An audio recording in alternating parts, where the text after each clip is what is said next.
Hi friends, வருகின்ற மே மாதம் 16ஆம் தேதி சனிக்கிழமை அமாவாசை மற்றும் கிருத்திகையும் சேர்ந்து வருவதால் ரொம்பவே சிறப்பான நாளாக அமைகின்றது. இந்த அமாவாசையானது சனிச்சர அமாவாசை. இது 100 வருடத்திற்கு பிறகு வருகின்றது. இந்த நாளை கோடியில் ஒரு நாள் என்று சொல்வார்கள். இந்த கிருத்திகை நட்சத்திரம் சூரியனை கூறிய நட்சத்திரமாக சொல்லப்படுகின்றது. அன்று அமாவாசை மற்றும் சனிக்கிழமையில் வந்திருக்கு.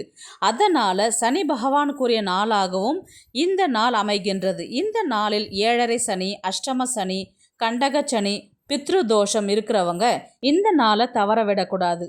அமாவாசை ஆரம்பிக்கும் நேரம் பார்த்தீங்கன்னா மே 16ஆம் தேதி சனிக்கிழமை அதிகாலை 3:58 மணிக்கு ஆரம்பிக்கின்றது. முடியும் நேரம் மே 17ஆம் தேதி அதிகாலை 2 மணி வரை உள்ளது. கிருத்திகை நட்சத்திரம் ஆரம்பிக்கும் நேரம் மே 16ஆம் தேதி மாலை 5:40 மணிக்கு ஆரம்பிக்கின்றது. முடியும் நேரம் மே 17ஆம் தேதி அன்று நாள் முழுவதும் கிருத்திகை நட்சத்திரம் உள்ளது.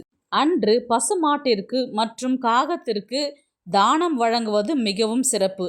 காகத்திற்கு எள் கலந்த பச்சரிசி சாதத்தில் கலந்து கொடுக்கவும், பசுமாட்டிற்கு அரிசி மாவுடன் வெல்லம் கலந்து கொடுக்கலாம். இதனால் செல்வ செழிப்பு என்றென்றும் நிலைத்திருக்கும். காகத்திற்கு எள் கலந்த உணவு அளிப்பதன் மூலம் நம் கஷ்டங்கள் விலகும். சனி பகவானுக்கு எள் தீபம் ஏற்றுவது ரொம்பவே சிறப்பு.